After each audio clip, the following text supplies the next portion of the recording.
কল্যাণী ইউনিভার্সিটির আন্ডারে নদিয়া এবং মুর্শিদাবাদ জোনের মধ্যে যে সমস্ত কলেজ রয়েছে প্রত্যেকটা কলেজে তোমরা যারা এবার 6 সেমিস্টারের স্টুডেন্ট রয়েছো বিএস জেনারেল অর্থাৎ পাশের স্টুডেন্ট তোমরা যারা রয়েছো, তো তোমাদের যাদের জিই সাবজেক্টে ইতিহাস রয়েছে, তো জিই ইতিহাসের লাস্ট মিনিট 5 এবং 10 নম্বরের কিছু গুরুত্বপূর্ণ প্রশ্নের সাজেশন নিয়ে আজকের এই ভিডিওতে আলোচনা করব।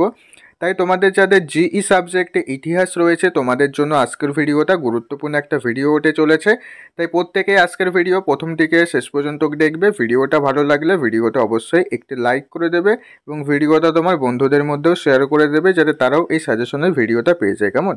তাহলে চলো ভিডিওর মেন বিষয় আসা যাক। তো সাজেশনের প্রশ্নগুলি শুরু করার আগে তোমাদের সিলেবাস সম্পর্কে একটু ধারণা দিয়ে দিই। তো তোমাদের এবার 6 সেমিস্টারে জিই ইতিহাস সিলেবাসে মোট 3টে টপিক রয়েছে। পরীক্ষাতে 3টে টপিক থেকেই প্রশ্ন থাকবে, তোমাদের যে কোনো একটা টপিক করতে হবে। অপশন এতে রয়েছে সমসাময়িক ভারতের গঠন, অর্থাৎ তোমরা যারা অপশন এ নিয়ে পড়ছো তোমাদের এই টপিকটা পড়তে হচ্ছে। অপশন বিতে রয়েছে চতুর্দশ থেকে বিংশ শতাব্দী বাংলা সামাজিক ও সাংস্কৃতিক ইতিহাস, এটা অপশন বিতে রয়েছে। অপশন সিতে রয়েছে মধ্যযুগের ভারতের ইতিহাস। তো বেশিরভাগ স্টুডেন্টরাই অপশন সি এই টপিকটা নিয়ে পড়েছো। তো তোমাদের আজকের এই ভিডিওতে অপশন সি সাজেশন নিয়ে আলোচনা করব এবং পরবর্তী একটা ভিডিওতে অপশন এর সাজেশন নিয়ে আমি আলোচনা করব। কেমন? তাই তোমরা যারা অপশন সি নিয়ে পড়েছো তোমরা প্রত্যেকেই আজকে সাজেশনের প্রশ্নগুলি দেখে নাও। এবং সাজেশনের প্রশ্ন শুরু করার আগে তোমাদের একটা ইনফরমেশন দিয়ে রাখি, তোমরা যারা এই জিই ইতিহাসের সাজেশনের পিডিএফ নেবে অবশ্যই নিতে পারো। আমরা সাজেশনের পিডিএফ তৈরি করেছি, পিডিএফটার প্রাইস রাখা হয়েছে মাত্র 49 টাকা। 49 টাকা পেমেন্ট করে তোমরা সাজেশনের পিডিএফ পেয়ে যাবে। পিডিএফের মধ্যে কী কী থাকবে? 2 নম্বরের প্রশ্ন থাকবে, 5 এবং 10 নম্বরের গুরুত্বপূর্ণ প্রশ্ন থাকবে এবং প্রত্যেকটা প্রশ্ন 3-4টে করে অথবা দেওয়া থাকবে যাতে পরীক্ষাতে প্রশ্ন ঘুরিয়ে আসলেও তোমরা উত্তর করে আসতে পারো। এবং প্রত্যেকটা উত্তর খুব সুন্দর করে পয়েন্ট করে হাইলাইট করে দেওয়া আছে। তাই যারা নেবে স্ক্রিনে দেওয়া নাম্বারে SMS করে অবশ্যই নিয়ে নিও। আমি তোমাদের 2টো পেজ ডেমো হিসেবে দেখাচ্ছি, দেখে নাও। ওকে, আশা করছি দেখে নিয়েছো। এবার তোমরা সাজেশনের প্রশ্নগুলি দেখে নাও। তো দেখো, প্রথম প্রশ্ন রয়েছে আলাউদ্দিন খলজির দক্ষিণ ভারত অভিযানের মূল্যায়ন করো। পরবর্তী প্রশ্ন সুলতান আলাউদ্দিন খলজির অর্থনৈতিক সংস্কারগুলি মূল্যায়ন করো, অথবা আলাউদ্দিন খলজির অর্থনৈতিক নীতি পর্যালোচনা করো, অথবা আলাউদ্দিন খলজির রাজস্ব সংস্কার বা ভূমি সংস্কার বা অর্থনৈতিক সংস্কারগুলি সম্পর্কে আলোচনা করো। তো দেখো এখানে সেকেন্ড প্রশ্নটা কত রকমভাবে ঘুরিয়ে দিতে পারে, আমি প্রত্যেকটা অথবা করে দিয়ে দিয়েছি। এই রকম পিডিএফে প্রত্যেকটা প্রশ্নতে অথবা দিয়ে দেওয়া আছে। পরের প্রশ্ন রয়েছে ইকতা ব্যবস্থা কি? দিল্লি সুলতানি আমলে ইকতা প্রথার বৈশিষ্ট্য ও বিবর্তন আলোচনা করো। তো আমি অথবাগুলো আলোচনা করছি না, অথবাগুলো আলোচনা করতে গেলে ভিডিওটা অনেকটাই বড় হয়ে যাবে। মেন প্রশ্নটা আমি আলোচনা করছি। কেমন? পরবর্তী প্রশ্ন রয়েছে তমুললংয়ের ভারত অভিযানের গুরুত্ব কী? পরবর্তী প্রশ্ন বাবরের সঙ্গে মধ্য এশিয়ার সংযোগ সম্পর্কে সংক্ষেপে আলোচনা করো। পরবর্তী প্রশ্ন মোগল সাম্রাজ্যের পতনে ঔরঙ্গজেবের ভূমিকা কতটা ছিল? পরবর্তী প্রশ্ন বাংলা ভাষার বিকাশে হোসেন শাহী বংশের অবদান লেখো। পরবর্তী প্রশ্ন সুলতানি যুগের ইতিহাস রচনায় সাহিত্যগত উপাদান সম্পর্কে সংক্ষেপে আলোচনা করো। পরবর্তী প্রশ্ন শের শাহের শাসন ব্যবস্থার বৈশিষ্ট্য লেখো। পরবর্তী প্রশ্ন মোগল চিত্রশিল্পের বিকাশে জাহাঙ্গীরের ভূমিকা সম্পর্কে লেখো। পরবর্তী প্রশ্ন মোগল যুগের অন্তর্দেশীয় ব্যবসা বাণিজ্য সম্পর্কে সংক্ষেপে আলোচনা করো। পরবর্তী প্রশ্ন খলজি বিপ্লব বলতে কী বোঝো? পরবর্তী প্রশ্ন রাজিয়া কেন সিংহাসনে টিকে থাকতে পারলেন না? পরবর্তী প্রশ্ন জায়গিরদারি সংকট মোগল সাম্রাজ্যের উপর কতটা প্রভাব ফেলেছিল? পরবর্তী প্রশ্ন দিন-ই ইলাহির প্রকৃতি লেখো।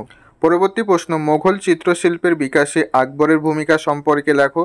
পরবর্তী প্রশ্ন মোগল যুগ সমাজ জীবনের চিত্র সম্পর্কে সংক্ষেপে আলোচনা করো। পরবর্তী প্রশ্ন মোগল যুগের সাহিত্যের বিকাশের ইতিহাস লেখো। পরবর্তী প্রশ্ন মোহাম্মদ বিন তুগলককে কি প্রকৃত অর্থে পাগল রাজা বলা যায়?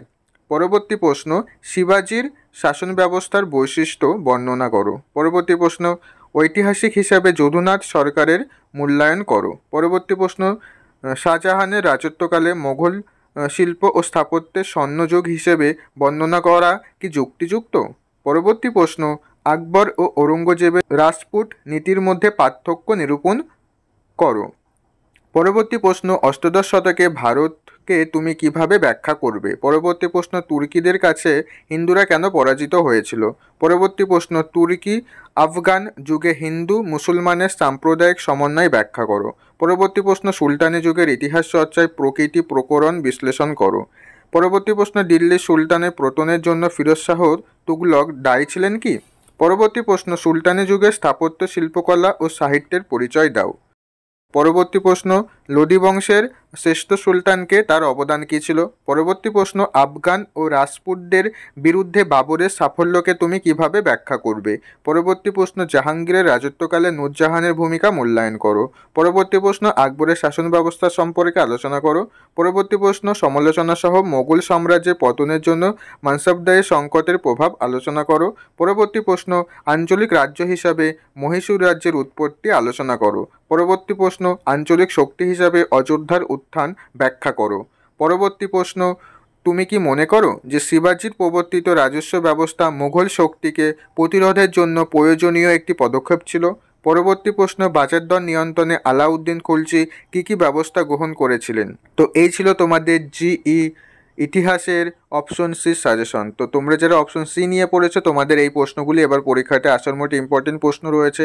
এখানে প্রশ্নগুলি দেখে তোমরা অনেকেই ভাবতে পারো অনেক প্রশ্ন রয়েছে, তবে অনেক প্রশ্নই থাকবে, কারণ তোমাদের জিই ইতিহাসের সিলেবাসটা অনেকটাই বড়, আর ইতিহাসে প্রশ্ন প্রত্যেকবারই ঘুরিয়ে দেয়, কঠিন আসে, এই কারণে তোমরা অনেকেই সাপ্লি পেয়ে যাও, তাই প্রশ্নের পরিমাণটি একটু বেশি রাখা হয়েছে। তবে দেখবে এর মধ্যে অনেক প্রশ্নই তোমাদের পড়া আছে, আর যে প্রশ্নগুলি পড়া নেই, পরীক্ষার এখনও প্রায় 1 মাস বাকি রয়েছে, পরীক্ষার আগে তোমাদের এই প্রত্যেকটা প্রশ্নই শেষ হয়ে যাবে। কেমন? প্রত্যেকটা প্রশ্নই ভালো করে পড়বে, একটা প্রশ্ন বাদ রাখবে না। আর যারা পিডিএফ নেবে, স্ক্রিনে দেওয়া নাম্বারে এসএমএস করে অবশ্যই পিডিএফটা নিয়ে নিও, তাহলে তোমরা পিডিএফটার মধ্যে সমস্ত প্রশ্ন তার উত্তর পেয়ে যাবে। কারণ একটা বইতে তোমরা সমস্ত উত্তর পাবে না, 2-3টে বই লাগবে, তাই তোমরা যারা পিডিএফ নেবে, স্ক্রিনে দেওয়া নাম্বারে এসএমএস করে অবশ্যই পিডিএফটা সংগ্রহ করে নেও। পিডিএফের প্রশ্ন থেকে তোমরা 90 থেকে 100% সমস্ত প্রশ্নই কমন পেয়ে যাবে, এটা গ্যারান্টি। ওকে, তো আজকের ভিডিও এই পর্যন্ত। ভিডিওটা ভালো লাগলে ভিডিওটা অবশ্যই একটি লাইক করে দিও, এবং এর পরবর্তী কোন সাবজেক্টে সাজেশনের প্রয়োজন অবশ্যই ভিডিওর কমেন্টে জানাবে। আমরা পরবর্তী ভিডিও খুব শীঘ্রই আমাদের এই চ্যানেলে আপলোড করে দেবো। তারপর দেখা হচ্ছে পরবর্তী ভিডিওতে। তোমরা সবাই ভালো থেকো।